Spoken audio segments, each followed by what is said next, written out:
Good afternoon, everyone. Welcome to the Center for American Progress. Thank you for coming out this afternoon.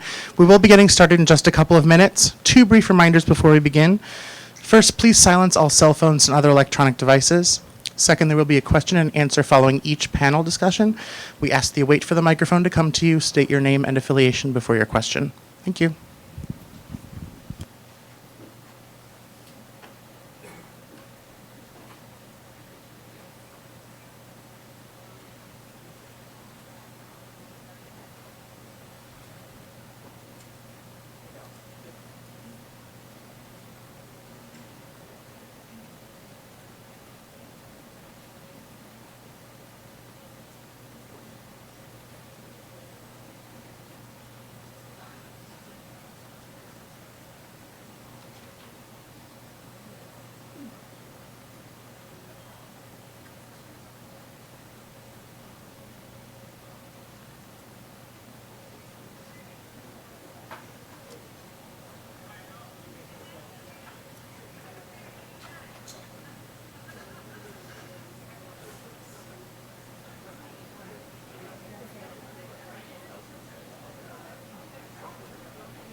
Good afternoon, everyone. My name is Neera Tandon, and I'm president of the Center for American Progress. On behalf of everyone at CAP and our partners at the Sierra Club, the Environmental Defense Fund, and the League of Conservation Voters, I want to welcome you all to this very vital conversation. We all understand that climate change represents an immediate and growing threat to people in every corner of the world. And in response, the United States, along with nations all across the globe, must meet this unprecedented challenge with an unprecedented response. Sadly, we have witnessed the abject failure of the Trump administration to even acknowledge the dangers posed by climate change. In fact, just last week, the United States formally began the process of withdrawing from the Paris Climate Agreement.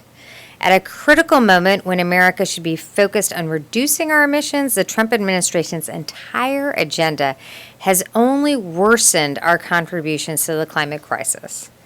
Fortunately, despite a complete absence of action from the White House, progressive leaders are banding together and providing that our country has both the political will and the bold ideas necessary to help drive the global response to climate change.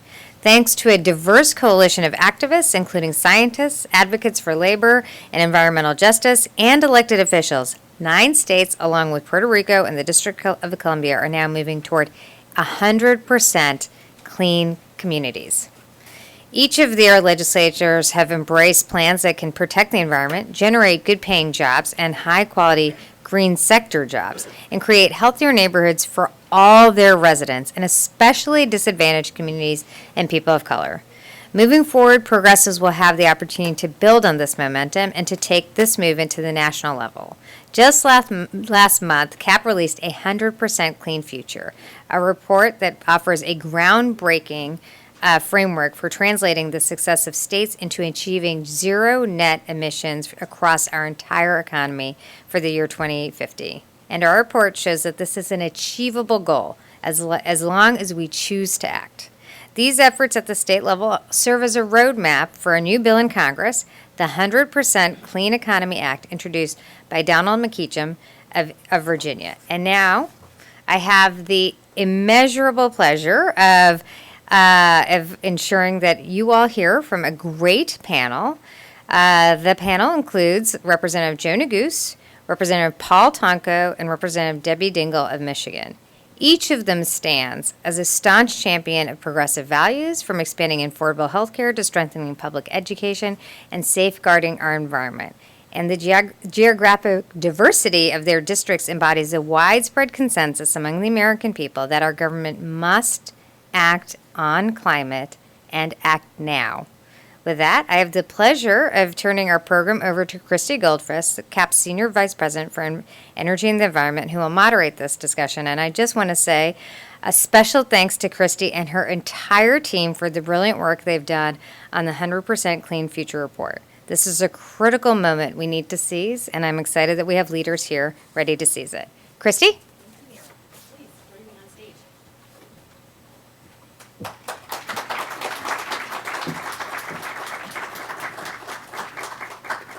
Hello, everyone, and thank you and welcome to CAP.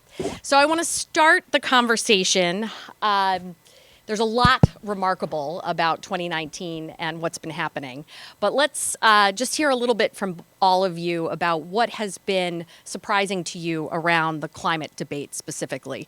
What has sort of stood out as different and new in what we're hearing about the conversation? Want me to start, Chrissy? Yes. Okay. Well, it's great to join with everyone here, and thank you for your advocacy for 100% clean.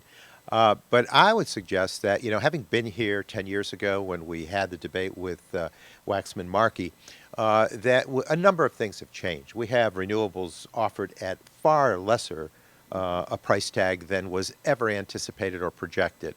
We have an economy, thanks to President Obama, where we did a lot of recovery legislation, reform legislation that enables us to have a stronger economy. We've got many states that are leading the way in the absence of leadership here at the federal level, doing their thing so that their models are being tested and they're moving us along.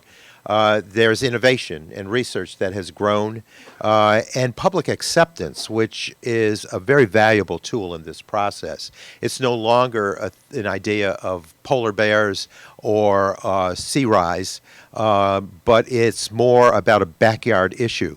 Those other factors, obviously very important and critical, but now it's a backyard issue. Historic rises of the Mississippi, flooding, record flooding in Nebraska, wildfires in the southeast in California, southwest in California. It's now everyone's problem. It's their backyard syndrome. So that has helped, and I feel it with the bipartisan sense on the Committee on Energy and Commerce, on which I serve. You can feel that there are those that are backpedaling off of denial or delay and now coming to you to say, well, hat in hand, we've got to do something. So, we'll try to work with them so that we can move forward in a progressive, proactive way. But I feel very optimistic about being able to get things done. Congresswoman? Well, I agree with everything that Paul said, and he has been an excellent leader at trying to pull us all together. We've been having people in and talking to all the different sectors about where we need to go. I do think that the way that we have been hit at home, as Paul said, from the hurricanes to the wildfires to Michigan may be safe from that dramatic kind of weather, but we keep having a once every 100-year storm every year. So people know that we have to do something. But we have to build that coalition to get to the something. And I think what is worrying me, but yet I'm working on, is how do we build that coalition so that we get everybody to the table so that we really get something done. And I think we've got to make sure everybody's talking common language. I've been meeting with, as Paul has, with everybody. I'm a car girl, come from the autos. I've had people say, why are you so fixated on transportation? Well, we aren't going to get to where we need to get if we don't do autos, because they're more than 30% of the, and I'm someone that's quite frankly pushing very hard. I think we need to be setting CAFE standards forward, not repealing CAFE standards. And there's nobody that doesn't know how I feel about that. But we've got to bring that coalition so we get something done. It's easy to, I've been around, I say to people, I'm not old, I'm seasoned. I hear a lot of people, say words. We have a crisis, and we have a crisis right now, and we've got to get to. I am one of the original. I'm working with Don Meacham. We're glad that he came back today. Actually, he's back in the House today, but we will be introducing it soon. We're at 117 co-sponsors, and I got told that we want 150, and I'm like, yes, we'll get there. And we're getting ready to introduce it. But sometimes you'll get young people who will say, but that's not, it's a crisis. We have to do it now. But what they don't understand is that this 100% by 250 is exactly what the IPCC said in their report. We've got to be dramatic in that first 10 years, get 40 to 60, but we've got to get to 100% clean energy by net clean energy by 2050. And that's what we're going to do when we put this out. It's got to be across sectors. We have to address all issues. And we've got a broad coalition of people. I can tell you, the three of us here are going to get this bill through the Congress. You might have a lot of bruises like I do, but we're going to get it done. Congress, yes. We are going to get it done. Thank you. Congressman Neguse, Colorado's been a real leader in this space. So can you just talk a little bit about your state and what's been happening, and does that help you as one of the leaders of this effort in Congress? Sure. Well, first, thank you for having us today and for hosting this wonderful event. I've been in Congress for all of 11 months, so I don't know that I have much of a benchmark to compare against, kind of what has changed. And obviously, we're thankful for the leadership of more senior lawmakers like Representative Dingle and Representative Tonko. I'm not old. Not seasoned lawmakers, who have led the charge. I would just say this. I think there are a number of different things that have changed on this issue. One, it's great to be in the majority. I mean, we're thankful to have the majority in the House of Representatives that has made climate change and fighting climate change a top priority, and that starts with Speaker Pelosi's decision to essentially re-impanel the Select Committee on the Climate Crisis, which I'm honored to serve on. Chairwoman Castor, I think, has done a phenomenal job in leading the committee. We've held over 20 hearings on climate change across a broad spectrum of committees in the Congress, Natural Resources Committee, Energy and Commerce, and so forth. Literally the first hearings on climate change in over a decade. And so majorities matter. It matters who has the gavel, and I think you see that in action over the course of the last 11 months. Second thing that has changed, in my view, there's a dynamic new class of lawmakers on the Hill who are very cognizant and thankful of the work that's been done before they got here in terms of moving the needle in the fight against climate change, but who nonetheless, I think, are bringing to the work a new sense of energy and purpose. And that it is across ideological lines, I will just say, within our Democratic caucus, everyone from Representative Joe Cunningham, who has been leading the charge to ban offshore drilling in his home state in the Low Country in South Carolina, to Representative Ocasio-Cortez and leading the Green New Deal. So I think you see a new energy in this diverse, robust, energetic freshman class that's really kind of calling attention to the climate crisis, perhaps in a way that hasn't been done before. Last thing I will say in terms of what's changed, clearly, just the way we talk about climate change has shifted in a significant way over the course of the last several years. It has permeated the public psyche in a way that it perhaps had not before. And we see that firsthand in Colorado, where, as you said, we both are experiencing the impacts of climate change in a very visceral way, historic flooding in my communities, wildfires, and we also have local communities that are stepping up to the plate, motivated in part by the activism of young people who are, again, kind of speaking truth to power on this issue in such a powerful way. I know, Greta, by way of example, who was here in Washington a few weeks ago, testified in front of the Select Committee, and then came to Colorado, to my home state, and participated in one of the youth climate strikes on a Friday afternoon, galvanizing really an entire state and obviously a country during her visits here. I think that is different and has changed the public debate for the better. So that would be my sense. All three of you are leaders on the bill that Congresswoman Dingle just mentioned, the 100% Clean Energy Economy Act, which is not introduced yet, but on its way. And I'm taking your word, Congresswoman, that that's going to happen in the coming months or weeks. Let me put it it's weeks, not going to be months or days.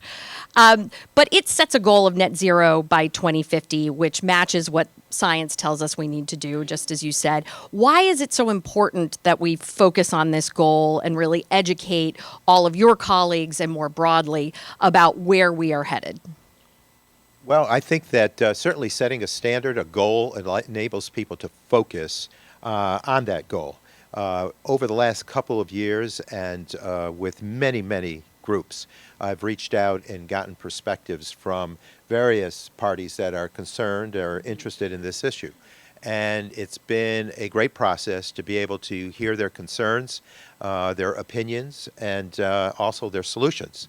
And I think that having that goal enables us to, in a science-based, evidence-based way, which is very critical. Look, we waited 10 years for this moment. You know, to Joe's point that we have the gavel, it's great, but there was a 10-year lag where nothing was happening. The only hearings we had were to critique President Obama's approach to the issue rather than be progressive and proactive in providing for a congressional response. So with all of that having lapsed, we now need to start up the engine, rev it up, and get this done, but in a thorough way. We can't afford to drop the ball here or lose the battle. So it has to be science-based. We will make certain that this opportunity that has once again come our way is not lost, because we're told by all the experts, all the scientists, that there is a degree of urgency, a great degree of urgency to the issue. And so with all of the perspectives that we've reached out to as a subcommittee, I chair the subcommittee on energy, or on environment and climate change, that reports to the Standing Committee of Energy and Commerce. We will have a lot of jurisdictional opportunity to develop the policy for climate change. Joe, with the part of the Select Committee led by Kathy Castor, looks at the full picture over the plethora of committees that will have some sort of response. But from our area, I want to make certain, our policy area, I want to make certain that all the perspectives are heard from. A, to have the best product, B, to get the votes we need. If we do a bill and are proud of that bill but can't get 218 votes, we're nowhere. And again, the opportunity is lost. It will be science-based and evidence-based driven.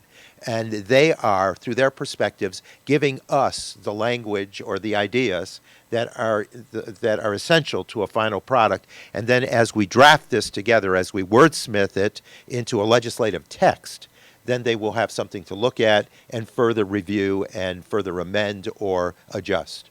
Congresswoman, you mentioned the coalition, which is always so important and really has been changing. I think from my perspective and a lot of my colleagues, we now see that partnerships with labor are essential. Partnerships with our environmental justice colleagues are essential to being successful. But there's been tension around climate with those parties. How do you see this coalition coming together, and particularly from your perspective with regard to all the automakers? Well, it's not. We have to build a coalition, and Joe is one of my dearest friends. But it's great that we have Democratic votes in the House, but here's the reality. We got to get through a Republican Senate. I would like to get this done yet this year. We have a president who's pulled us out of the Paris Climate Accord, showed that he was really going to walk his talk, unfortunately. But we're going to do everything we can to keep him still from this last week when he began the formal process. Now, this week, we hear he's going to pull back even. I didn't think Pruitt there could be any worse EPA administrator, sure, I shouldn't say this, than Pruitt. But now we're going to pull back even more from scientific facts as we base and issue our EPA regulations. The scientists have spoken. They have shown us what's happening. And we have a crisis. They're absolutely right. I mean, the Great Lakes are rising. The fires out in California right now, the hurricanes, we are seeing it just in our country, let alone the world. That means we got to pull everybody together and build the coalition. It isn't enough to just have one house. We got to bring everybody to the table, which means you need business. You want me to talk about the auto industry? The auto industry is totally divided. I've never seen it like it is, where I am someone that thinks we should not be in the courts in California. I'm totally with California. The Trump administration knows exactly how I feel. I've made it clear. We need to not be rolling back CAFE standards, which, oh, by the way, they can't even figure out how to do right now. So now they're going to, pull them back, but still do a different number. But we need to be setting CAFE standards going forward. Now, some of the companies, I don't know where all as I talk about setting the CAFE standards going forward, they're afraid to quite say publicly that they're not supporting it. But you've got some companies that have hit voluntary standards with California, and you've got some companies who are in court. And the reality is, you are not going to do what you've got to do if we don't get the transportation sector. And we've got to go to electric vehicles. They're carbonless. They're going to contribute. We haven't built the EV structure. We've got to get higher capability for the batteries. We've got to build confidence in the American consumer to buy it. We've got to fix the range. And it's expensive right now, which means we also have to be improving the fossil fuel. I mean, even if you could go to 100% EV market or some other way that's carbonless, we don't know what other technology. People, we need to make sure as we're developing these policies that there is environmental justice, that people that can least afford it aren't the ones that are paying the cost. So even as we transition to a carbonless society, those cars aren't going to get off the road for a long time. But we need to have labor at the table too, and labor has some concerns. But labor, I have met with every one of them. Where the Blue Green Alliance is getting more energy again. That's coming back as you get business, the environmentalists, and labor at the table together. That's what we need. We need everybody at the table. And when you build that coalition and you get everybody at the table, then you start to knock off vote by vote. Get Paul's 218, and we love. It's great to have the energy, but there are a lot of people that have had energy for a while, too, that haven't stopped fighting. We needed you to come and give us those votes, but we got to kick some. I'll behave. I've been around Rashida too much. We got to kick so that we can get that majority in both houses and get it done. Congressman Neguse, you sit on the Select Committee, and both Congresswoman Dingell and Congressman Tonko are on Energy and Commerce. There are two separate processes happening, one through the Select Committee and one through Energy and Commerce. And I'd like to have you all how do you see these moving forward? How are they speaking to each other? What are they going to accomplish at the end? And what do you see happening with the Select Committee process right now? Sure. Well, I think Representative Tonko, Chairman Tonko, outlined the process quite well, and this goes to, and again, the wisdom of our speaker in terms of building broad coalitions. The Select Committee on the Climate Crisis has 15 members, 9 Democrats, 6 Republicans. The 9 Democrats who serve on the committee all come from a variety of different committees that have some jurisdiction over the issues germane to the fight against climate change. So we have, of course, the chairwoman, Chairwoman Castor, who comes from Energy and Commerce Committee. I serve on the Natural Resources Committee. There are other members who serve on other committees that would have some connection to this fight. And so the hope is, my sense of it is that the Climate Committee will put together a series of recommendations by March to the full Congress, and in particular to the committees of jurisdiction, to the committees that Debbie and Paul both serve on, with our sense of different legislative tools that we might be able to use that would really move the needle in a fundamental way. And our hope would be then that those committees of jurisdiction would take these issues up in their respective portfolios and pursue those as actual pieces of legislation that would make their way through the Congress. In terms of the substance of the recommendations, without getting ahead of the chairwoman, my sense is you will see a panoply of ideas and suggestions. Some of those will be areas where there is some potential for bipartisan compromise and consensus. We've introduced, by way of example, a couple of bills on regenerative agriculture. Some really exciting things happening in farming communities in my district and across the country, leveraging the carbon sink of healthy soils to decrease emissions and also help farming communities as well. That's an area where we've been able to generate some bipartisan consensus, and it may be that ends up making its way into the Select Committee's recommendations. There may also be some other ideas that perhaps do not generate the consensus amongst all 15 members of the committee, and obviously we'll have to see where those go and what the committees of jurisdiction decide to do. I would just say we should not assume that our friends in the upper chamber are impervious to public opinion. I think the public opinion has shifted so dramatically on this issue. I have Republicans and unaffiliated voters in my district who care deeply about protecting public lands and having clean air and clean water and ultimately ensuring that the next generation inherits a better planet than perhaps the one we did. And so, we should not lose sight of that. And obviously the bill that will be introduced in a few days by Paul and Debbie and many others, I think is a step in that direction.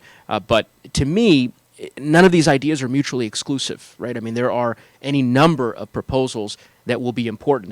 There's no panacea. I mean, ultimately, it's going to take a comprehensive approach by the Congress to really move the needle, and that's what we intend to do. And that's a real challenge from a policymaker's point of view. We don't have the one carbon tax or the one cap and trade bill that's going to solve this problem anymore. We're talking about a whole series of steps that will need to be taken. Congressman Tonko, you put out a set of principles that really can help to guide this process. How do you take the principles and apply them to policies so we can get to where we need to go? Right. It's quite a process, but I think it, again, began with a vision. And the 9 principles in our framework that we introduced in Baltimore at the Climate Leadership Conference got a great review from some groups that are perhaps cast as liberal to those that are cast as conservative. So I thought, well, at least we're getting a broad coalition. And we've heard from labor, we've heard from environmentalist communities, from state governments, we've heard from experts in the energy field. They're liking those principles. Now, that's a principle, right? That's a document that gives a wish list or a guidance, an evaluation exercise, if you will. Now we have to move that to building the policy from the principles and then move that to legislative text. So all of those steps are not really easy. But again, the broad coalition that we've attempted to develop, those that I just mentioned and others, we've had new faces enter in, the faith community, national defense experts who are concerned about climate change, young people who are actively getting involved with this whole exercise. We hear from them and then get their perspectives, develop the policy from there. For instance, innovation. Debbie talked about the transportation sector. We have got to be an economy-wide, sector-specific solution here. We have everybody that has to contribute to the decarbonization exercise. With transportation, you need to perhaps provide for innovation, standardization of charging stations, quick charging stations that are speediest that we can develop.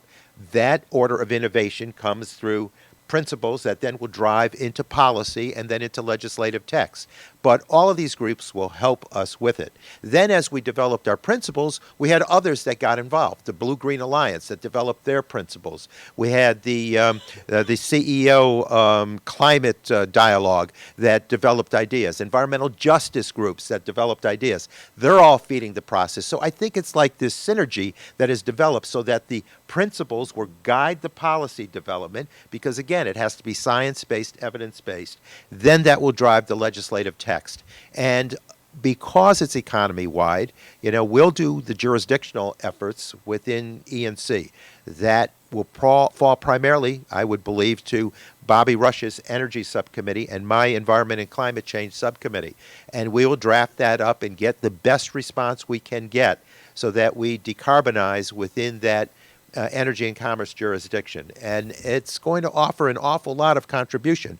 But make no mistake about it, as we push Donnie McKitchen's bill, as a sponsor, one of the lead sponsors with him, we want to make certain that this robust goal of 2050 targeted year for 100% net greenhouse gas emissions, we understand that that is going to require everybody to contribute. So decarbonizing in the agriculture industry can be done. We've been meeting with groups that are suggesting certain ideas. Decarbonizing the buildings, manufacturing, industry, all sorts of efforts being made within the utility arena. Across the board, getting that done. And yet we may have to just come up with innovation to draw carbon out of the atmosphere. So our work is there. It's established by a series of principles and goals that will drive us, that will then determine the policy development. We've initiated some of that, but some of it is low-hanging fruit that has bipartisan buy-in. We're working on weather efficiency, weatherization, energy efficiency, conservation measures. We've authored some bills that are more likely to go without much struggle, but then the tougher stuff is there on a separate track that will coterminously be traveled along so that we can get to the final document. It's so exciting to hear that you feel the work on the outside. Many of our partners, Sierra Club, EDF, LCV, that helped with this event, who have been working with labor partners through Blue-Green Alliance and others. The second panel is state experts who really sort of put this model together of bringing labor into the conversation, environmental justice, equity issues, and they'll speak a little bit how that worked on the state level. I know you all have to leave for votes, so let me quickly end on a positive note, because it can be hard work for all of us who work in climate change issues to feel like our day is coming soon and that we will be successful. Hearing your enthusiasm, Congresswoman Dingell, is amazing, because that is what we need. What makes you think and what keeps you going on an issue like climate change and makes you feel like this 100% Clean Economy Act and other legislation has a real potential? Just quickly, our nation, our economy, our planet is counting on us, and generations that will follow us deserve the respect from this current generation to do the work and do it correctly. We know that there's severe indicators that there are massive changes in our world because of climate change. There's no opportunity to hesitate and fail. And we learned through the last 10 years that there's this growing, more pronounced goal that is demanding our action and our activity, and that drives my optimism and my sense of responsibility. I'm working with all the groups. I'm talking to them every day. I deal with a whole range of emotions, a whole range, but I know we're going to do it. Because I'm seeing people, like even the Blue-Green Alliance, which kind of fell apart, is back together again. They're committed, and that's bringing a group of people that have not traditionally worked together. We do have a lot of energy from the young people, but it's not just young people. I love you. But seasoned people are really worried about what's happening too. From the flooded basements we have to people that don't have electricity for 6 days in California because of an aging utility infrastructure, to people that, in New Orleans never thought they'd have to have another hurricane that would hit them that badly. It's a crisis across this country. We've got to not have people be unreasonable or have people get into fights or say, we are going to do this, and we're going to do it as quickly as we can. We're going to do it right, and we're going to win. I think Debbie said it great. Yeah. So, look, it is the defining issue of our time. It is a singular existential threat. And from my perspective, what motivates me in terms of keeping the fight up, I'm a young father. My wife and I have a young daughter. She's 14 months old, back in Colorado. And, when she is 10 years old, 11 years old, 12 years old, if anyone reads the IPCC report, which of course this audience certainly has, or any number of other empirical reports and studies, we'll be experiencing the most catastrophic consequences of climate change if we don't do something dramatic and comprehensive, and if we don't act now. And so, from my perspective, that's what certainly motivates me to pursue this work, and I suspect what motivates a lot of us, whether it's my child or your grandchildren. I'm not going to say great-grandchildren. I know you're a young man. So, all of our families and the communities that we're so lucky to represent. So, and let me just tell you, too, that we're working with some of the most difficult arenas that need to decarbonize, heavy fleets, certain industrial sectors, working with them through SEEK. I see Sam out here from Governor Inslee's office, and, I was at the table with Governor Inslee and Steve Israel, Congressman Israel, when we formed in 2009, we formed SEEK, the Sustainable Energy and Environment Coalition. So all of us 60 or so members that are green dogs, as we're dubbed, are out there working with these groups to see how we can work on a strategy that decarbonizes the toughest areas. So it can get done, it will get done, and it's a driving force, it's a passion that drives all of us. And thank you to each and every person in this room for really committing to the cause of fighting climate change and pushing some of the chief deniers in the country, in the right direction. All right, everyone, can you please give a big round of applause to these amazing champions for our climate work? Thank you.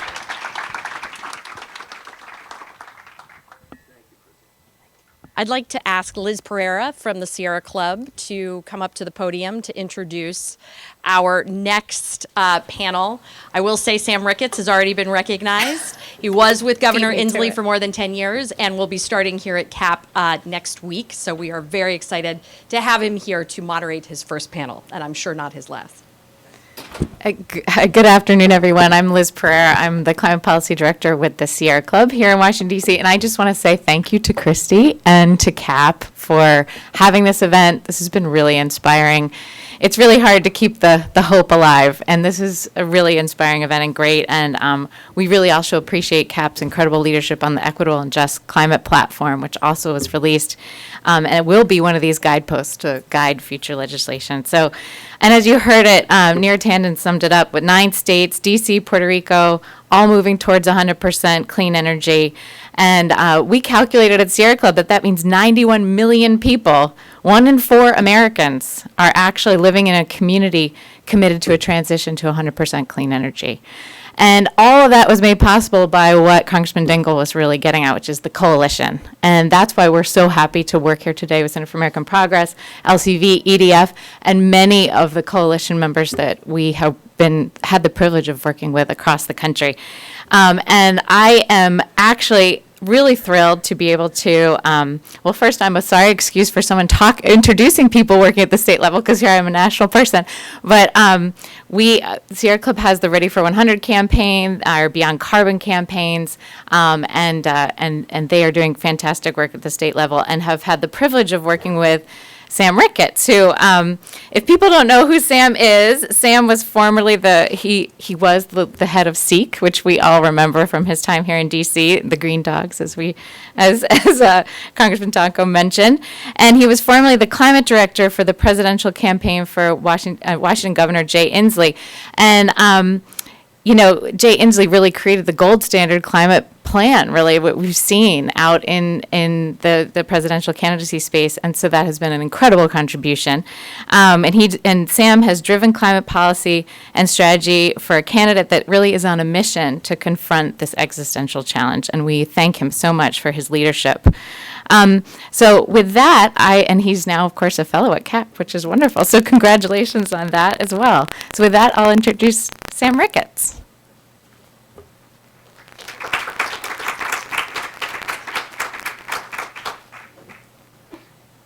Thanks so much, Liz, and thank you, Christy. Thank you, Neera, and thank you, Cap. Let me please actually invite my fellow panelists up to the stage to talk. We have Adam Maxwell, who's the Government Affairs Director for Audubon, Washington, my home state, the Evergreen State, the first of equals. We have Kylie, the Senior Regulatory Manager for the Climate Program at the Environmental Defense Fund, and Barb, I'm misremembering your last name as well, Hardsell, who is a leader with the Nevada Conservation League in that great state. Thank you again to CAP. As was mentioned, I'm beginning here as a senior fellow. My first day is actually going to be Monday, so I think we can all agree that if I screw up this panel, it'll just take a mulligan and start again on Monday. But I'm really looking forward to that opportunity. CAP is at the forefront of progressive change when it occurs in this country. It's central and integral in making it happen. The same is going to be said for the greatest challenge of our time. So I'm really looking forward to joining Christy and the team here at CAP to advance that cause. And they're already doing. But let me turn to our panel here quick again. Thanks to the panelists who spoke, who are looking at and working on the policies that Congress needs to advance, the federal government take on to meet this challenge of our time, this essential threat about the climate crisis, but also to build a more just and inclusive clean energy future. So much of what Congress is looking at now, or what the opportunity before us when we regain the right levers of power here in Washington, D.C., is because of what's happened at the states. States have been leading. As was mentioned, there are now 9 states, plus D.C. and Puerto Rico, who have adopted 100% clean energy laws. There are 200-plus cities and local governments that, thanks to the Sierra Club's campaign and others, are committed to a target of 100% clean energy. Additional states and governors who've adopted executive orders. The ball is moving, and the ball is moving because of state leadership. And these advocates from Audubon, Washington, from EDF, from Nevada Conservation League, have been such a critical part of that progress. And we're going to hear from each of them about the particular advancement that they made in their states, the coalitions they built to get it done, the leaders they supported to make it happen, the unique partnerships, and of course, where we go next. So without further ado, I'd love to turn it over to ask each of you to speak for, let's say, 3 minutes on where your state ended up. Each of your states have taken action within the course of the last 12 or 18 months. Just briefly summarize where you're at now, and we'll turn into a more robust discussion of how you got there. Adam. Thank you, Sam, and thank you to everybody who's here. It's amazing to see so many people excited about 100% clean energy future and to learn some of the lessons from the state level that can be applied here in DC. So necessary and so very honored to be here. Thank you. As Sam mentioned, I'm from Audubon, Washington. We're a state field office of the National Audubon Society. We came together in 2018, actually, to start working on a 100% clean electricity policy. In our state, we've had 2 unsuccessful ballot measures to put a price on carbon, and I think we'll talk a little bit more about that, perhaps. But in the process, we determined that what's really necessary is to address some of our key sectors and do so in a way that brings everyone to the table and that sets clear goals and accountable metrics that hold utilities to 100% clean standard, setting good interim targets. We have our bill actually that we passed as 100% clean electricity by 2045 and 80% clean electricity by 2030 with some really interesting tools to help utilities get that extra 20% done. So we passed that in the past legislative session. It has some really great elements of environmental justice and labor elements included in it. And again, I think we can get into the details a little bit more. But we passed that in 2019, and now we have a short session upcoming. And so we can start turning our attention to other sectors and go sector by sector and really have a powerful movement of labor, of environmental justice communities, of environmental organizations, traditional ones like Audubon, and increasingly of utilities who are changing the way they think about their business model and how they can be a part of solutions rather than a part of the problem. So that's where we're at. And again, thank you. Thank you, Adam. Pam? Great. So the Colorado legislature adopted a suite of transformative climate bills last spring. And collectively, these statutes create not just the authority, but the statutory directive, the obligation to make rapid progress in mitigating greenhouse gas pollution across the entire economy and at levels that are consistent with scientific recommendations. And the centerpiece of the Colorado effort was House Bill 1261, which set mandatory reduction targets for statewide greenhouse gas pollution of 26% below 2005 levels by 2025, 50% by 2030, and 90% by 2050, along with an aspirational goal of achieving net zero emissions. And these are among some of the most ambitious binding economy-wide targets in the country. And the suite of these 4 bills really interact in a way that collectively require aggressive and effective action to curb emissions, establish a rapid timeline for the development of regulations, and further solidify the legal foundation for a comprehensive multi-sector pollution reduction effort that is guaranteed to reduce emissions at the scope and scale necessary. At the same time, the passage of this legislation greatly enhanced the political mandate and the momentum for implementing such policies. So really specifically, Colorado's new statute does a few things. So the first thing it does is set these greenhouse gas reduction goals as outlined previously. The second thing it does is require the State Air Commission to promulgate cost-effective regulations to actually meet those targets, to revise them as necessary over time to ensure that they're met, and gather input from stakeholders, including those most impacted by climate change, workers, and communities dependent on industries that are quite polluting. The third thing it does is requires the state to propose regulations designed to meet these goals by July 1st of 2020. The fourth thing is requiring Xcel Energy, the state's largest utility, to reduce emissions associated with electricity sales by 80% by 2030, and have an aspirational goal of achieving net zero emissions by 2050. And then finally, it clarifies that the state's Air Commission has the authority to deploy multi-sector flexible approaches to reduce emissions, including market-based mechanisms, as well as to collaborate with other states to achieve those goals. So importantly, when designing the implementing regulations, the Commission is directed to consider the health and other benefits of compliance and the importance of distributing those benefits equitably, opportunities to incentivize pollution reduction, in disproportionately impacted communities, as well as opportunities to encourage clean energy and transition in communities.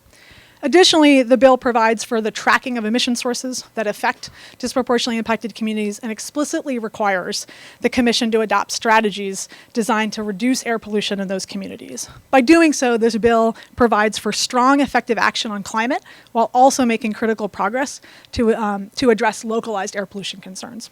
And finally, the legislature created the Just Transition Office in the Department of Labor and Employment, which creates concrete capacity in state government to engage thoughtfully and holistically in the transition away from fossil fuels. Colorado really has laid a tremendous foundation over the last decade, primarily driving investment and innovation in the power sector. But this legislation takes the next step, setting a framework for the path forward that is requiring measurable reductions in climate pollution economy-wide that are consistent with what science tells us we must achieve. And to conclude, I'd be remiss if I didn't note that on the heels of the passage of this legislation in Colorado, New York, Maine, and New Jersey last spring all also passed bills with a similar centerpiece, binding pollution reduction targets set to a level consistent with science and a clear directive for the regulatory agencies to actually develop the implementing rules and regulations to guarantee that the state hits those targets. And this is a framing and a strategy that has proven to be remarkably effective. Thank you, Pam. Barb? As you heard earlier, I'm with the Nevada Conservation League. We are an affiliate of the League of Conservation Voters. In Nevada, this past session, we passed what is called our RPS bill, which is the 50% renewable portfolio standard by 2030, and it has a goal of going 100% carbon-free resources by 2050. The bill was signed by our governor, Sisolak, in April. This was a huge victory. We had this same bill vetoed by our prior governor in 2017. We also worked in conjunction with Nevadans for a Clean Energy Future Coalition, which helped put Yes on 6 on the ballot, which is this actual RPS measure. And with that measure, it passed overwhelmingly in Nevada. It had over 60% support from the entire state of Nevada. And the legislature passed that bill, and as we said, the governor would go ahead and sign that in April. And so that is just a large portion of the work we did. We also passed numerous other bills along with that, and I could go into detail on that as well. But we're just really excited by what we did and how we got there. And like we said, this was not just a one-year effort. This was many years of work and different various parts to get us there. Thank you. Great, thank you, Barb. I'd love to turn to asking a bit about the unique conditions that arose that allowed for the progress to happen in each of the states we're talking about. I think each took a slightly different path, but each followed a set of clear things, be it a ballot initiative that either passed or didn't, that involved the changing of a legislature from one party to the next, that involved a couple of new governors. Could you talk just a little bit about what it was that may have set that, a couple of the factors that might have set the table to allow this kind of progress to happen in each of your states? We'll just go down the line, starting with Adam. Yeah, so I mentioned that we had a couple ballot initiatives for carbon pricing, and Audubon was actually one of the few, if not the only, conservation organizations who supported the one in 2016. It was a revenue-neutral carbon tax. Would have returned the proceeds to citizens in the form of tax breaks, things like that. We had another one in 2018, which was 1631, which was much more of a kind of a Green New Deal-y type carbon tax. It was all about investing the proceeds of a price on carbon into resilience projects, renewable energy. It had a lot of really great labor and justice provisions in it. The voters said no to that one as well. Audubon worked really hard along with a lot of our coalition partners on that, and it was frankly pretty devastating. It was a really great initiative. It had a lot of energy behind it. We had built one of the largest campaigns that had ever lobbied for a ballot initiative in Washington State before. Governor Inslee was incredibly supportive of it, and we lost at the ballot box. And we could have ran away, tucked our tails under us, I guess is what you do with a tail when you're upset. I should actually come up with a bird analogy for that, maybe. But we had in 2018, as I mentioned before the ballot initiative, we had already started to lay the groundwork for 100% clean electricity policy. We had already put a lot of the issues on the table in the legislative session in the spring of 2018. And some of those issues were quite contentious. What is the definition of clean energy? How much can we get labor and the utilities behind this, or are they going to come out and oppose it? So we really started to understand those conditions, and we're working in a kind of small coalition on that while also building the campaign for 1631 for the carbon tax.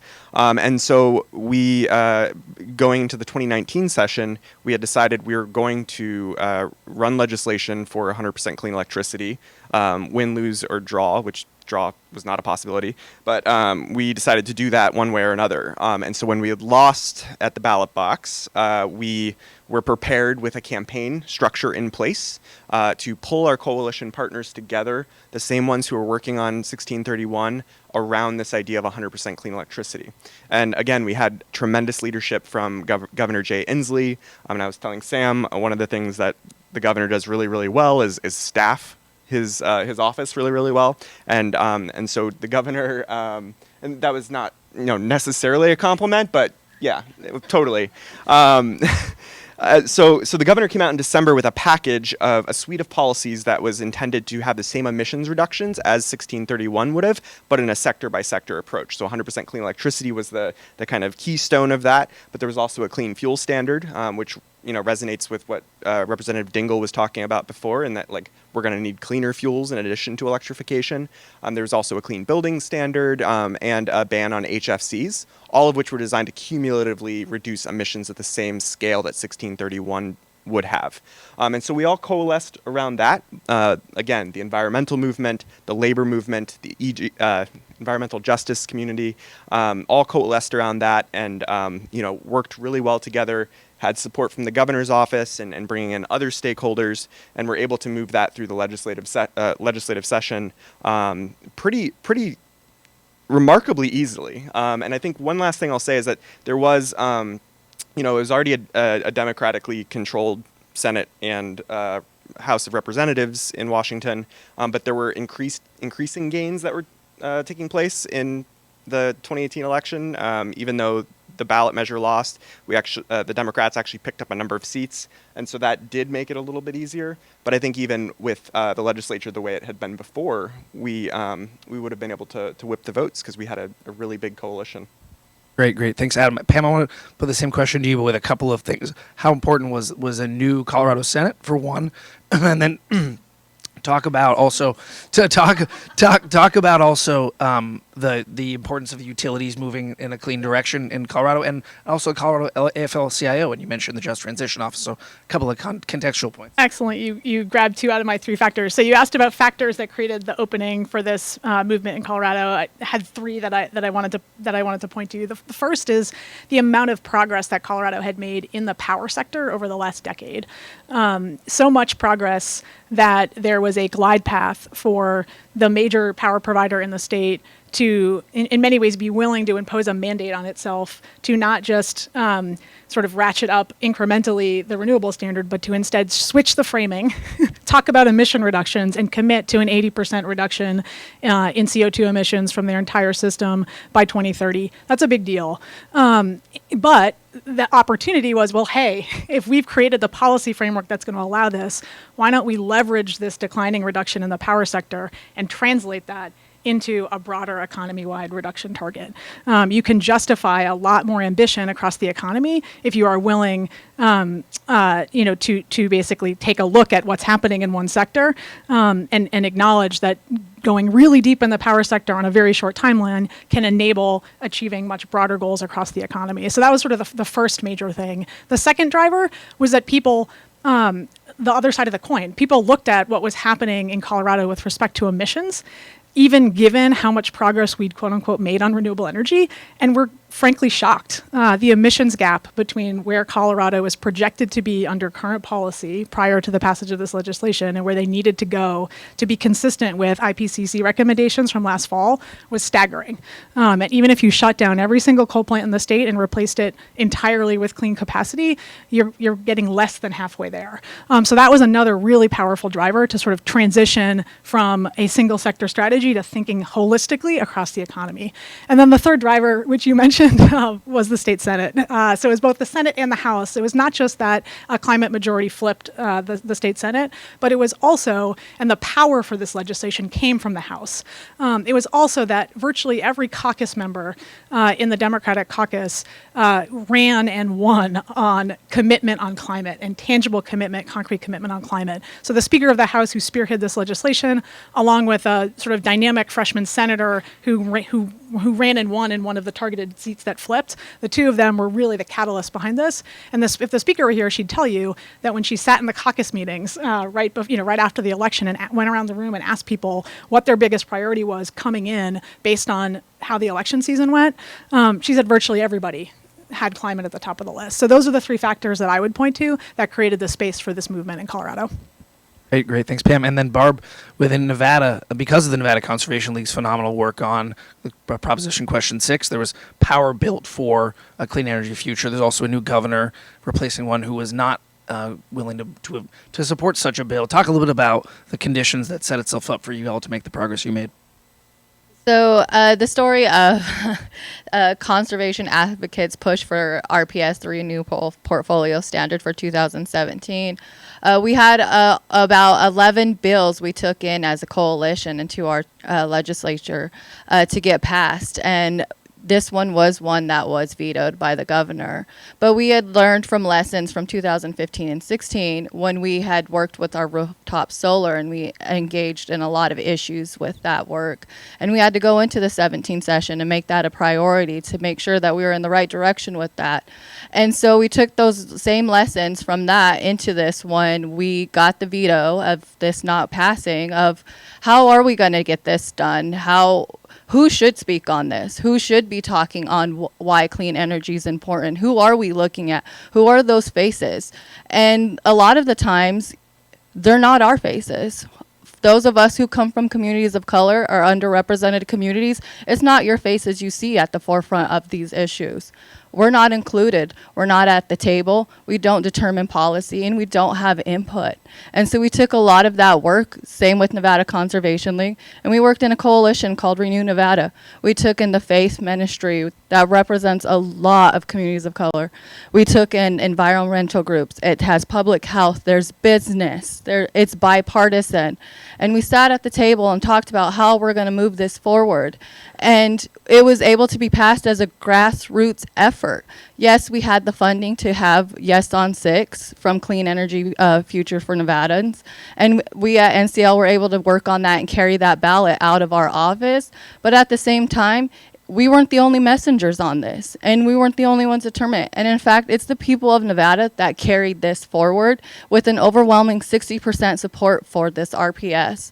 And so we're going to take that and keep working with that and uplifting that, because it's not just for us to decide. It is for the people. The people determine this, and this is what's important to us, and we don't have to educate them on why this is important. They know why it's important. We need to educate ourselves on how we learn to communicate with that in a better way. So it took a lot of work to get there. We're still doing it. We have a lot of diverse voices at the table pushing that back and pushing forward and helping us to determine that policy. And it's amazing to see at the level how many people are willing to listen to how we decide to put that information out there and how we decide to work as a coalition. And so it was a lot. And like we said, we have a supportive governor for our issues. We were able to come out with one of the earliest endorsements after the primaries. And he's lived up to that campaign promise of being a pro-conservation. Whenever we need him, he's there. He supports us. He listens to us.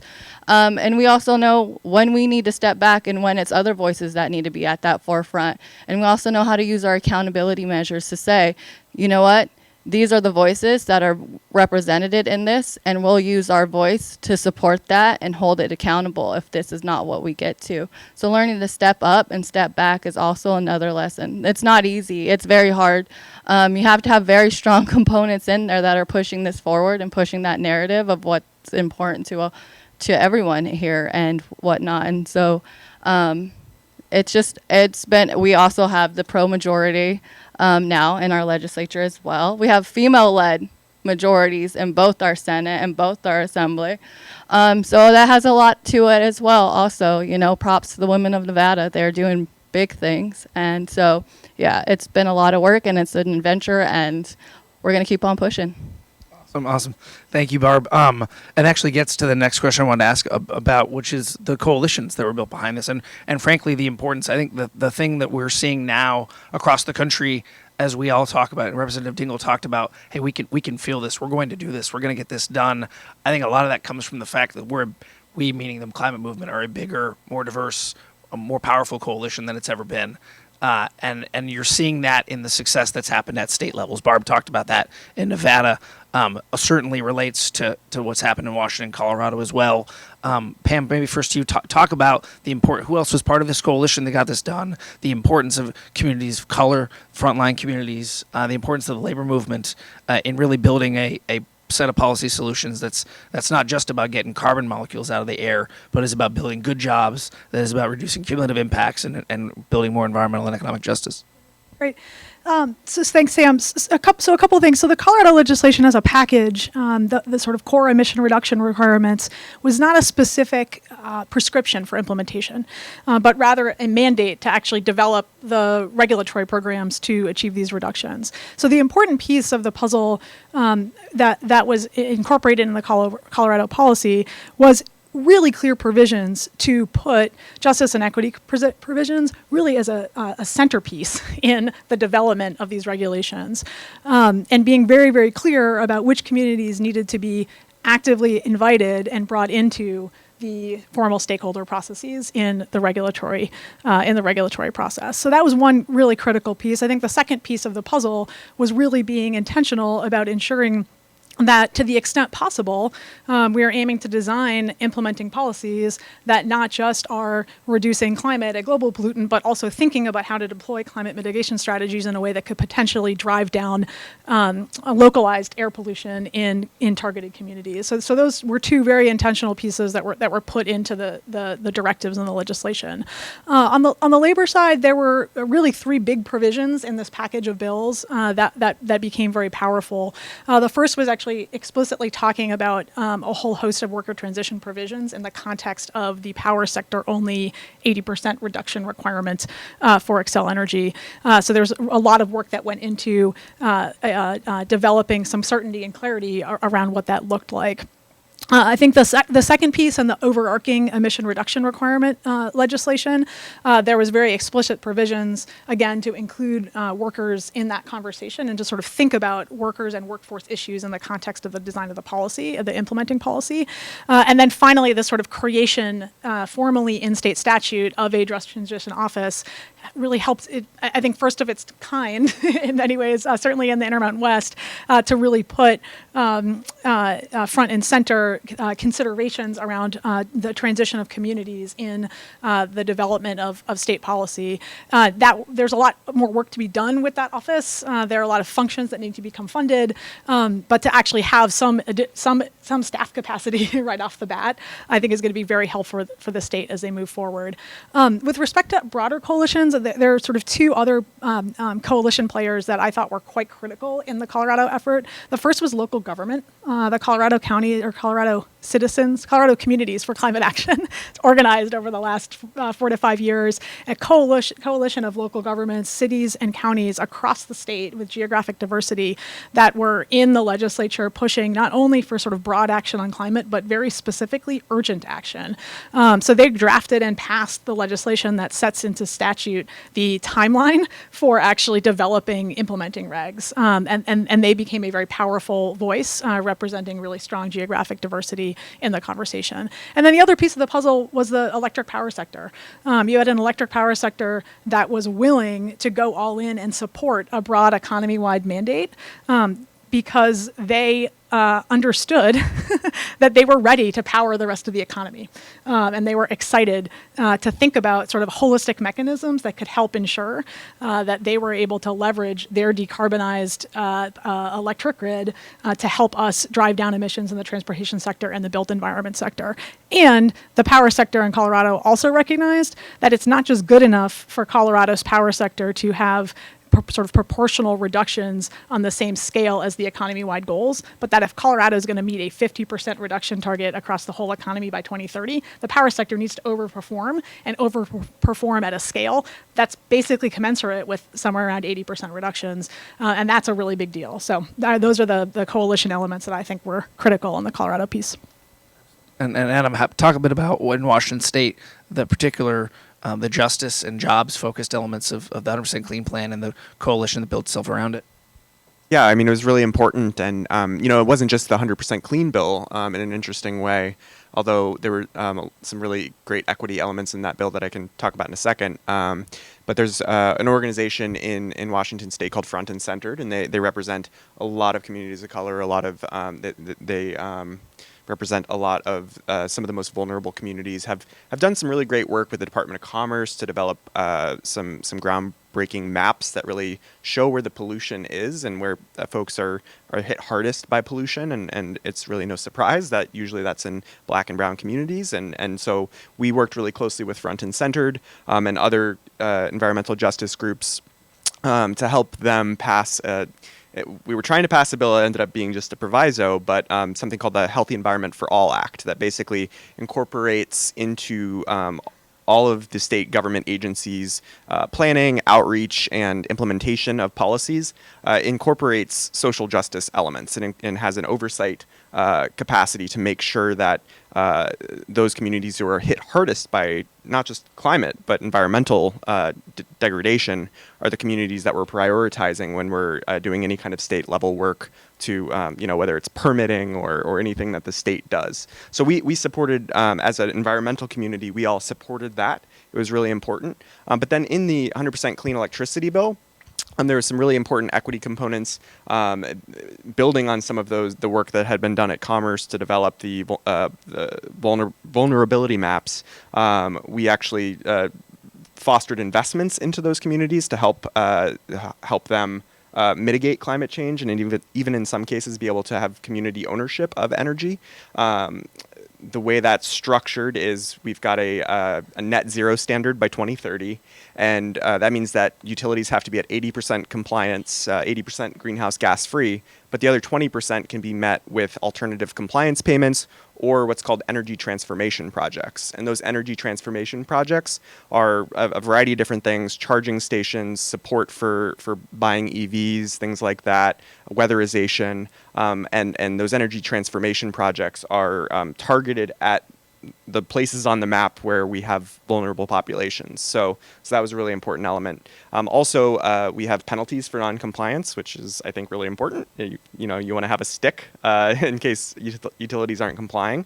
And those penalties are roughly the social cost to carbon, but at a megawatt hour level.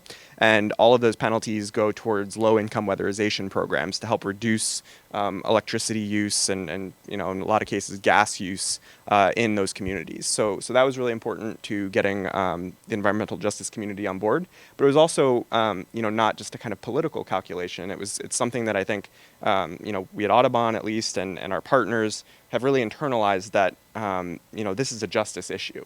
And in the 100% clean, the one last thing I'll mention about the 100% clean bill, we have an incredibly regressive tax structure in Washington State. We're renowned for it. We're famous for it. But we put in there a low-income energy assistance program, which in some ways is one of the most progressive structures, economic structures we have in state law, because what it does is it gives low-income energy assistance by 2030, covering all of, I think it's like 80% of median income, giving help to pay their electricity bills. So that's incredibly progressive. And then the last thing I'll say is that getting labor on board was really important. And we started with the IBEW, but ended up getting the trade workers and a number of other labor unions on board. And the way we did that was by structuring tax incentives so that basically it was a tiered setup, but if you had project labor agreements in order for a project that's being built, 100% of the sales and use tax would be remitted to the developer. So really good incentives to prioritize the development of projects with the highest possible labor standards.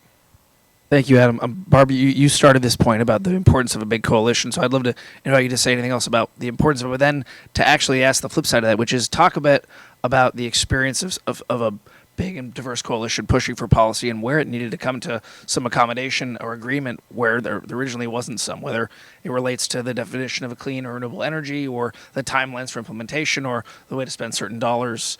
Anything more about the coalitions, particularly how you got through any disagreements within that coalition? One of our bills that we had was it's going to be AB 465, which is expanded solar access, and that's to it was actually originally supposed to be a community solar thing, a bill, and so that was a lot of work to get that done, and it took a lot of leadership from some folks on there to make the determination that there are voices at that table that needed to speak, and it wasn't necessarily theirs to do that. And it was incredible to watch as this was a very, very hard issue that we dealt with in that state of what do we do? How do we get this done? Once again, we're letting people of color and communities of color down. What is the price to pay? Is it always us at the end? Are we always last? It was difficult. So we were able to come up with expanded solar access, which is job creation and helps benefits low income communities, and so that they can have access to that clean energy economy. So we do have those things of working forward. Like we said, it's very hard to deal with. In Nevada, we're fortunate. It's a fortunate coalition work that we've had to deal with and that we work with and work within to do that. And there are many folks in there who see the perspective of people of color, and that it's important that we not just speak, but we also get to lead, and we also get to determine that importance to us. And we could talk about our own stories. We don't need a savior. We know how to talk about what's important to us and what it is. Clean energy is a subject. It's interesting. I come from the indigenous community. I'm born and raised on the Las Vegas Indian colony in Las Vegas, Nevada. I was raised by my grandmother. And so for me, when I hear about clean energy and decarbonization, all I hear is decolonization.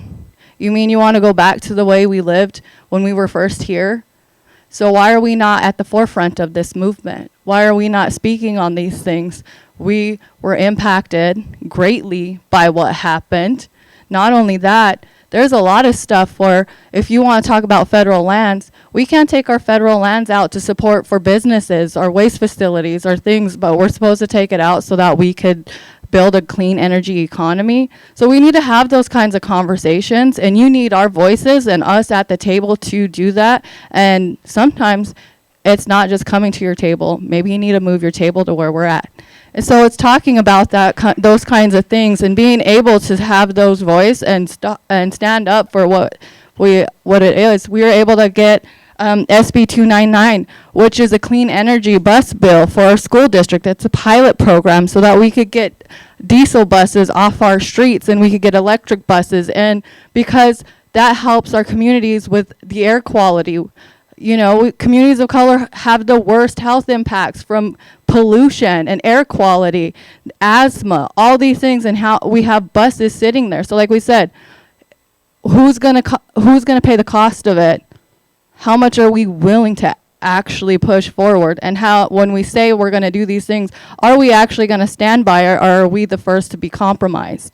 So just working through that yes, there are difficult conversations that are had and that we do have, and it doesn't always work out, but being able to speak your truth and be able to talk to it and have people listen to it is really important.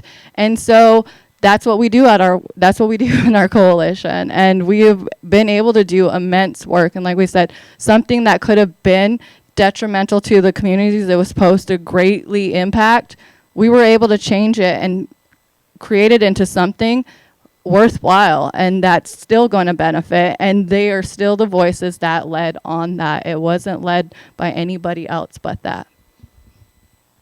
Well said. Well said. I'd love to turn to a question about opponents and overcoming barriers. there was already some good discussion here about the utilities that are seeing the writing on the wall, or corporate or business actors who want to move in the right direction, or communities congealing around consensus for a product. Talk maybe each a bit about some of the opponents, some of the most vociferous or powerful opponents to the progress you made, and how you overcame them or co-opted them or moved them out of the way in the process. Maybe Adam, starting with you. Yeah, sure. I mean, so I think the obvious one is the fossil fuel industry is, opposed to a lot of these policies. And, they were actually not as, I guess, powerful in the fight for 100% clean electricity, because they really hate the clean fuel standard, and they put most of their muscle into that, and to making sure that didn't pass. Not to say that there wasn't any fossil fuel opposition, but it was not. But one, it was not as powerful as it might have been, and two, our legislators were, for the most part, pretty upset that 1631 had failed, and they were the carbon fee ballot measure, and they were pretty upset why it failed.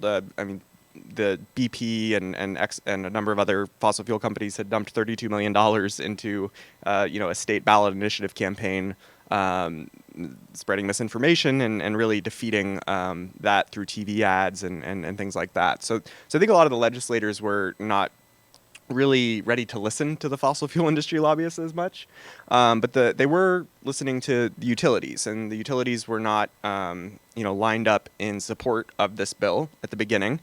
We ended up getting to a place where a lot of the utilities were either neutral, and some were at least in the hallway they were supportive, and the way that we did that, a couple different things. One, the utilities really wanted to have cost caps in place to make sure that the costs were not rising because of the implementation of 100% clean electricity.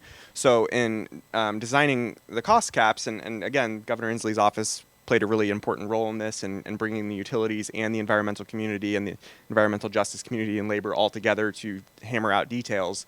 But we ended up with cost caps in the bill, but we also ended up with really, really great planning measures. And this is, like, I think some people think it's the least sexy thing. I happen to think it's the most sexy thing. Having really important planning tools that allow your utility regulators, so the Department of Commerce, Utility and Transportation Commission, to actually work with utilities to plan ahead, to figure out what kinds of challenges are coming on the horizon in terms of costs, in terms of reliability, in terms of a lack of transmission, and to make sure that you're planning ahead for those. So our bill actually requires 10-year clean energy plan and 4-year check-ins on those clean energy plans that the utilities are required to disclose and to submit to the agencies that regulate them.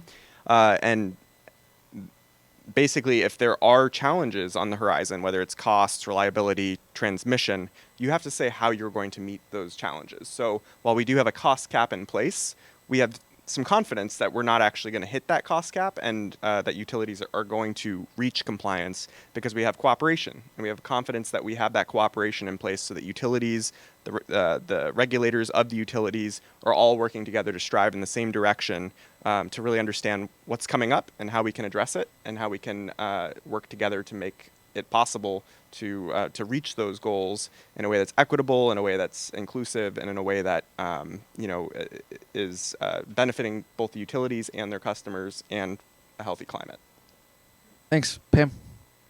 That's a great question, and I might have a slightly unsatisfying answer. I think in the Colorado context, the primary opposition was deeply partisan, driven by ideology. So and this will probably feel like an anathema to a DC-based crowd, but there wasn't necessarily this sort of interest group connection between the opposition and who was sort of pushing members to oppose, and really limited broader coordination between sort of the opposition coalition, which was actually quite helpful for the purposes of passing the legislation.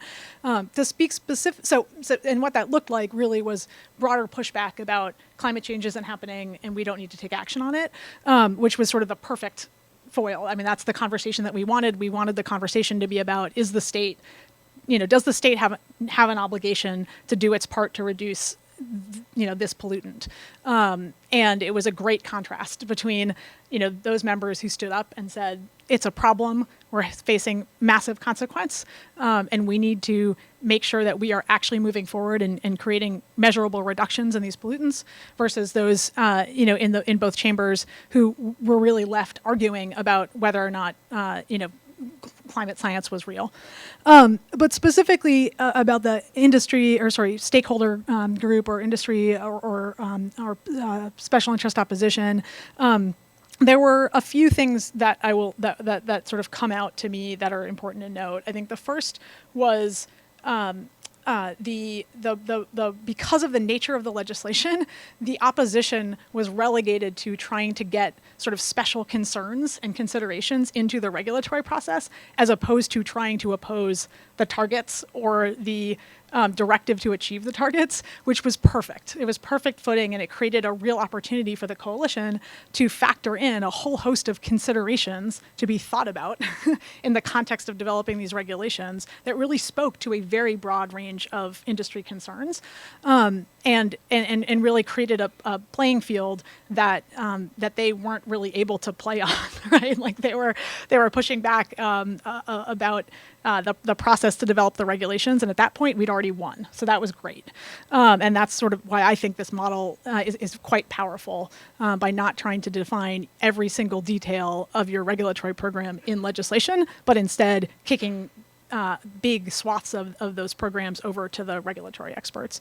I think the second thing that I would note is that there were some sort of big coups in terms of bringing some powerful industry voices into the fold, and those were specifically around creating some certainty that for that if so the power sector, for example, creating some certainty that if the power sector was on a very, very high ambition scenario that was comparable to an 80% reduction on this near-term interim target timeframe, that there would be sort of a opportunity for them not to see any additional costs imposed on their emissions by the regulatory agencies. So creating that high ambition glide path was really powerful. And then the second piece of the puzzle was making it quite clear for sort of big industrial emitters that to the extent that when their emissions were regulated, there would be the opportunity for flexible strategies for them to take advantage of. And that was very important for companies that sort of are in this energy intensive, trade exposed category, for them to understand and for the state to acknowledge that until we have a comprehensive national policy that tackles this issue at the national level, we don't necessarily want to be setting up sort of trade dynamics between states that could just result in leakage of those emissions, across the border. So those two provisions, I think, were quite important in bringing together a sort of center-right to far-left coalition in what is still a heavily fossil-producing state to pass something that was economy-wide. Barb.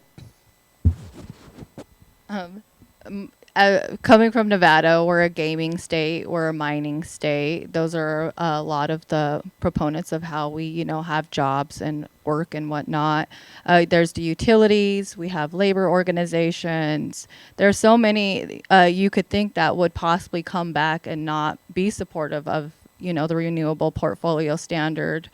But we were able to work across those lines and actually come up with this and work together with it. And it was, it was a lot of work coalition-wise of, like we said, sending in the right messengers to talk to who they need to talk to and who needs to do accountability measures and who should be at the forefront of these and who is the best person for that. And so, looking at all those pieces and how we engaged with them at a level to get this supported, and like we said, it was a ballot initiative and it was the people who carried it. And when you're able to come back and say, listen, 60% of Nevadans support this and this is what they want, it's an easier thing to talk about, because then they see. And surprisingly, with our clean energy bills, 3/4 of our legislature voted for our bills. So it was a very bipartisan work to get that done. And so, sometimes it works, sometimes it doesn't, but you got to keep doing the work to do it and making sure that we have the right people to start dealing with stuff. We have the right policy, and that is something that people support and that they're on for and that they have input and say in and buy-in on. And so, like I said, we have gaming, we have mining, we have labor, all those components, utilities that could have came out against it, but it was a Nevada-wide bill that we passed. Wonderful. Thank you, Barb. I want to, in conclusion, come back for each of you to say a final thing when we land here. But right now, we want to open it up for questions from the audience. We've got a microphone to pass around. And please, in ask you a question, please be brief. Please make it more of a question than a statement. And please state your name and your affiliation. So please. Lucky I'm near the front. Jennifer Roberts, I am working with Eco America, working on building public support and political will for climate solutions across the country. And I'm also the former mayor of Charlotte, North Carolina. My question is about natural gas, because we have a huge pipeline going through East North Carolina. It's a fossil fuel. It's going to be obsolete very soon. What is the progress being made on letting people know that it's not natural? Great question. Anyone want to take that maybe and relate how it related particularly to the progress you made in your state? So I'm happy to tackle that. I currently live in Colorado, and it's facing a pretty dramatic boom in terms of oil and natural gas development. Our neighbor to the south, New Mexico, similarly seeing the effects of increasing shale development, and of course you're seeing it all up and down the East Coast. To me, this underscores the absolute urgency of moving away from simply talking about electric power solutions and getting into this question of how are we actually going to tackle economy-wide emissions. And very specifically sending a clear signal to investors, as well as a whole host of other stakeholders, policymakers, that the sort of time for carbon in our built environment, in our transportation sector, and in our electric power sector is numbered. And that means a declining limit on emissions that is consistent with what science tells us we need to do by 2030 and gets us to that net zero economy by 2050. I think that without these signals, we are going to continue to see people attempt to justify the expansion of gas resources and gas infrastructure, and we're not going to have the right economy-wide signals essentially in place to create a backstop for that. So that's how I would sort of answer that question. I think having a state like Colorado that's been able to bridge that and say we're done with CO2 emissions from wherever they come from, and we're on a diet and we're phasing them out. We need to see that now expand in states across the country, and ultimately we need to see this conversation at the federal level. And luckily, our panelists earlier seem to be focused on the right outcomes. Let's keep going. One response to each question, just so we can keep up. But Adam or Barb, you can get the next one, please.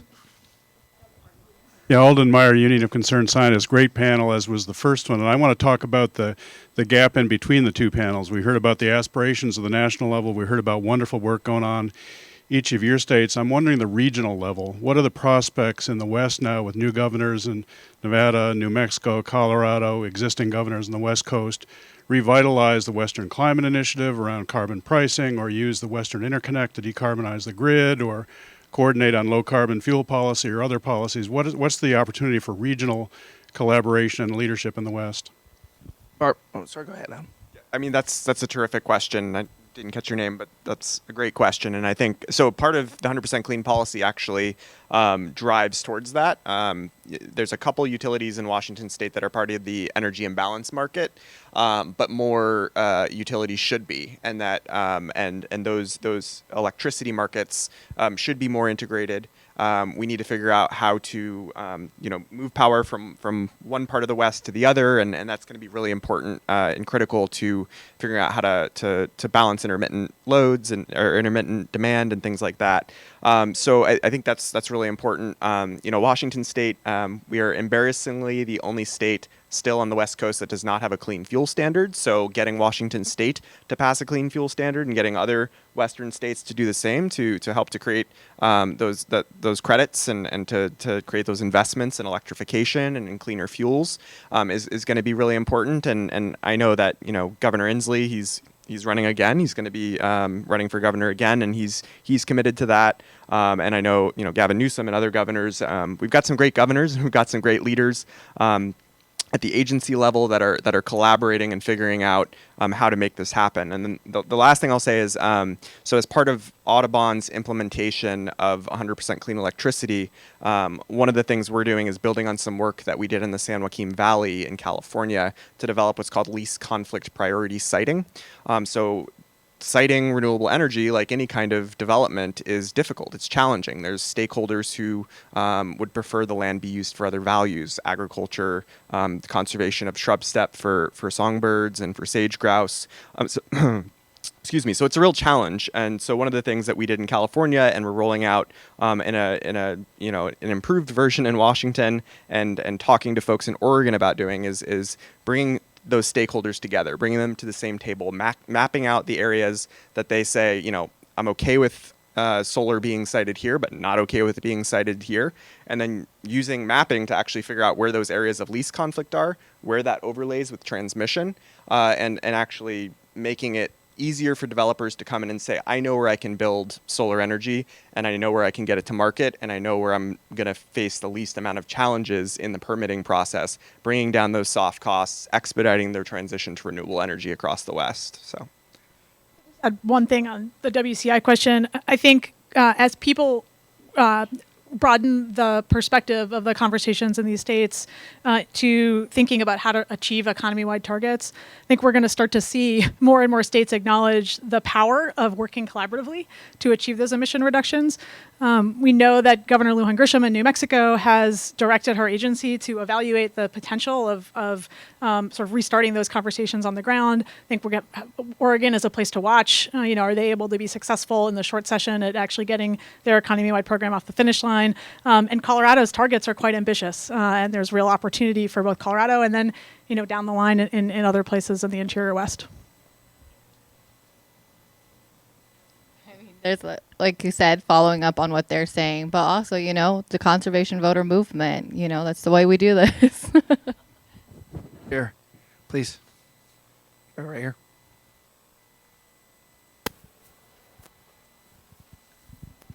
Thank you all. Lisa Frank, Environment America, and our 29 state environmental affiliates. Fun question for you all. Which state do you think will be the next one where we can win a commitment to 100% clean and renewable energy?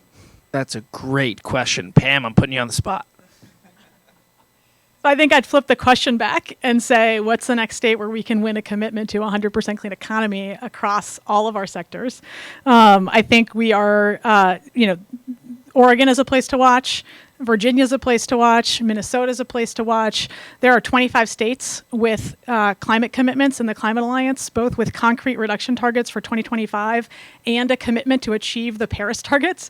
By the way, the Paris targets are quite ambitious. It's about well below 2 degrees C on the way towards 1.5 degrees C. If you look at any of these states in the Climate Alliance, with very few exceptions, we are super far away from doing that. And we've got a opportunity to think not just about legislative opportunities, but also what can governors do under their administrative authority to actually put limits on pollution and have them be consistent with science. We've got awesome examples here on the East Coast, Pennsylvania, Virginia, and I think there's a lot of places that we should be looking for. I'm just going to say Minnesota. I don't know. I just That's have a gut feeling that Minnesota. Back there. Hi, Ian Hamish, Department of Energy. So I'm curious, when we get to 2050 in each of your states, theoretically, what does the generation mix look like, right? I mean, in my experience, people won't set a target unless they can see some sort of path. And within that, what level of innovation is sort of assumed? How much technology advancement do we need to get there to reach the policy goals? Take that one in particular. I think it's hard to say. I mean, it's really hard to predict. And to your point about technological innovation, I think that's one of the things that's really hard to predict. In my mind, a really good 100% clean electricity policy is going to have preference in the integrated resource planning process for least cost alternatives. And what least cost is an open question when it comes to non-emitting resources.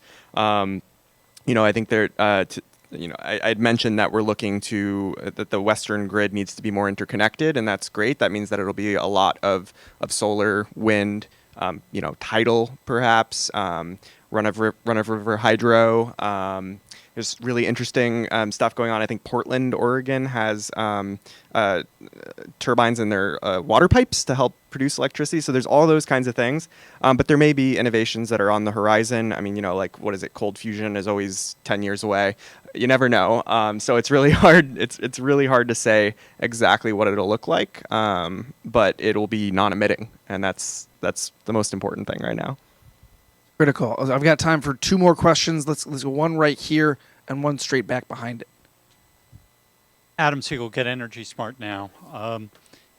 Somewhat of a right directly as a follow-up on this. So in Colorado, what was it, 2017, Xcel put out an RFP, and I think they were shocked on how there was not a single one of the solar and wind bids that was not below even the price of maintaining coal, let alone a new one. How much of an influence did that sort of advance have on Xcel or the overall discussion of being able to move forward with clean energy? Absolutely huge impact. I think the fact that we are seeing renewable technologies coming in most of these states, not just in the Intermountain West, but most of these states at cost savings to consumers is a very big deal. And for me, this is the exact reason why we have to take this, not just double down in the power sector, but sort of leverage this cost savings to help us drive reductions across the economy. We can justify going after reductions in the transportation sector, in the industrial sector, because we're saving money with reductions in the power sector. And that's why it's important to link these sectors together in our conversations and in our policy.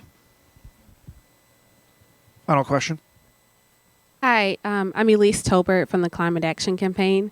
I have 2 questions. One is for Colorado, but since I have time for one, I'll ask my broader question.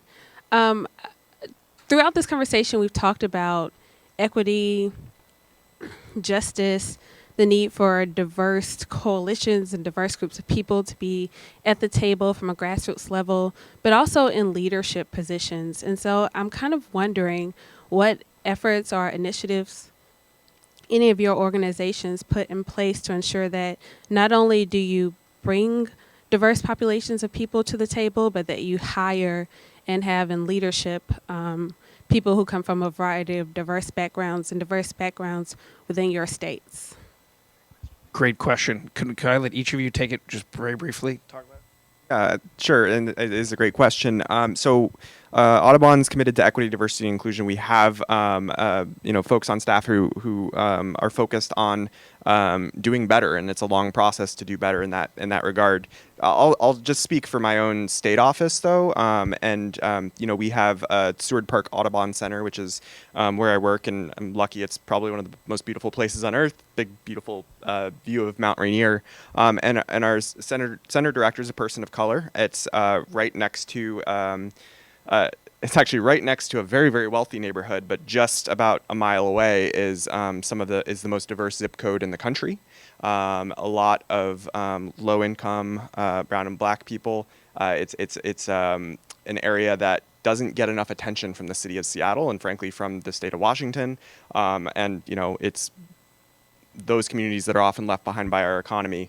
We focus at the Seward Park Audubon Center in Audubon, Washington, on our educational programming in that neighborhood. We make a really concerted effort to bring people into the birding community because, frankly, the birding community is historically a very white and older community. And so that's one of our signature missions at Audubon, Washington, at the Seward Park Audubon Center, is to diversify the birding community. And like, frankly, I bet you if I asked, every single person in here probably has a great bird story. And it's something that brings people together, and it's something that crosses, racial, gender boundaries. And it's really something that is a wonderful experience. And to make it more accessible is something that we try to do so that we can broaden our coalition and do better. So maybe I'll just give you one concrete example. EDF similarly is very focused on diversity, equity, and inclusion. Very specifically on my team, one thing that we are trying to do across the board is diversify where we are recruiting. So we can change the pool of applicants that we are bringing into the organization. So that's sort of one of many action items that our broader organization is implementing to address what is certainly a challenge across the broader conservation movement. And then maybe one other thing I'll note, because you asked about sort of leadership in this space, that's very specific to the Colorado work. One of the things that our organization, but along with our state partners on this effort in Colorado, the state LCV chapter and other organizations, worked very hard to build a diverse leadership team for the Colorado climate package of legislation. So we had maybe it wasn't diverse, it was 4 women and 2 women of color who led the charge on spearheading this entire effort through the legislature. And that was, I think, a really exciting opportunity through them to bring different voices into really powerful leadership roles on a landmark policy. We know the environmental movement's built on a terrible history, and it's time to start acknowledging that and building off of that. But when we're talking about racial justice and equity, or diversity, equity, and inclusion, with CVM, we have the agreement that talks about that, racial justice and equity, and transforming how we operate and how we work. But the constant narrative we keep hearing is this is forever work. But then we hear from our very own movement that, we don't have much time to change the way climate's going to impact us. So how do we got forever to change this piece of that?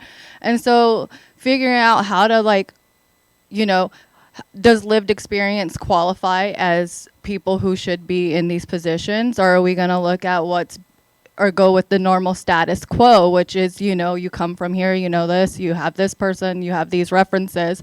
And so then you're the foot in the door.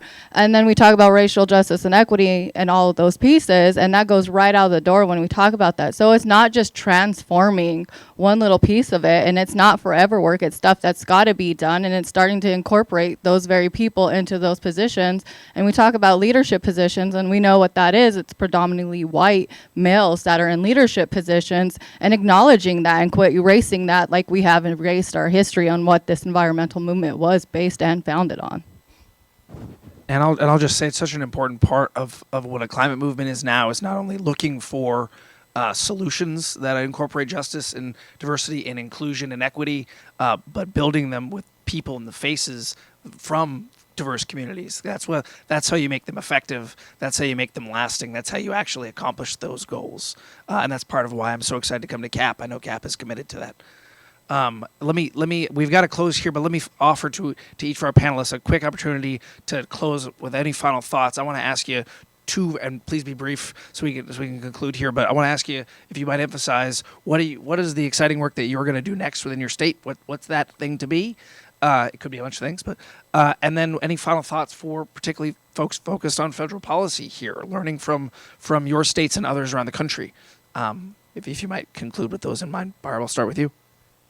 I mean, we have a lot of work to do. Like we said, we have a goal of 100% by 2050. How do we implement that? And all these other policies and bills that we've just passed. And so keep working on those to get those done and finding better bills. And like we said, when we talk about bringing in communities in on what they actually need to combat these issues and, getting some of these out of, like we said, a federal stance of let's pass the Clean Buses Act at the federal level, not just at a state level, and so working on those. So I'm pretty excited about those things. So I think in Colorado, the next step is implementing the new statute. It's very ambitious goals, concrete reduction to achieve concrete directive to achieve the goals, and a relatively short-term timeline to at least start that process to get a proposed regulation in place. So there's a lot of work to be done, and it's exciting work.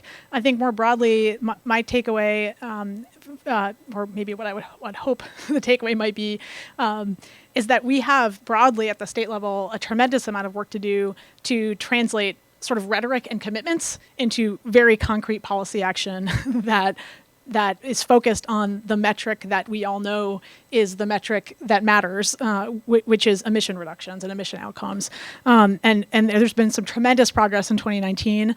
And I think it's incumbent on the state advocates to really ensure that as we move into 2020, we are seeing not just as much progress as we saw in 2019, but we're actually taking the next step.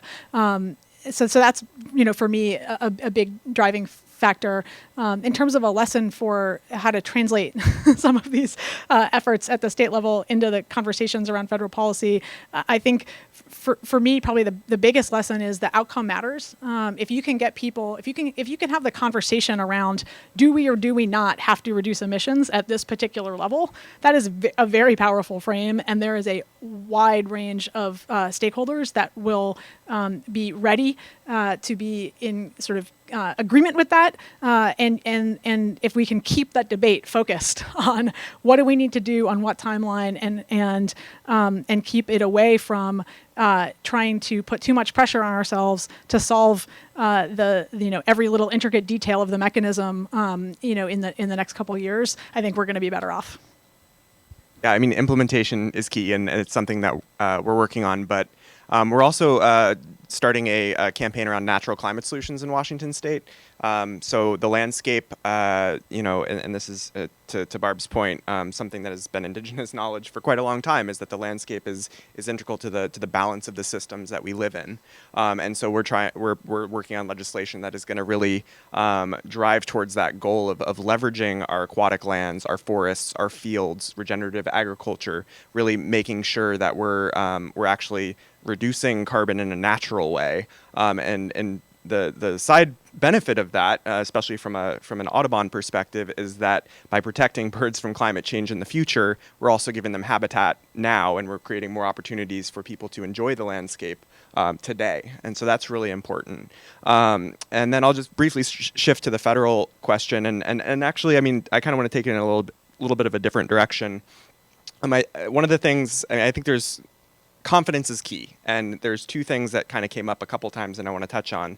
And one is that when people are running for office and they're confident that they can run on climate and win, and that happens, and then they start passing policy at the state level, that ladders up and it ladders across. We as Audubon, we're a bipartisan organization, and we want to see more and more Republicans taking climate change really, really seriously, because just from a self-interest point of view, like I know I'm going to get elected if I take climate really seriously. That helps to build a broader bipartisan base of support for the kinds of solutions that we're going to need, especially if the filibuster continues to be used the way it is. So that's really important. And then also the confidence that that we can have government play an active role in supporting these transitions is really important. And that's something that, our legislation and the legislation that Pam helped to pass and what they're doing in Nevada, it's really key to understand, to kind of push back against the framework and the narrative that, government is always bad and the solutions that government offers are always substandard. That's not true. And in pushing back against that and winning these fights for climate, I think we're really making inroads towards a bigger picture vision of what we can do in this country. Great. Well, thank you all very much. Thank you, Barb. Thank you, Pam. Thank you, Adam. Please join me in giving our panelists a round of applause. And thank you, Christy. Thank you, Neera. Thank you, Kat, for hosting this panel and this event. I look forward to many more.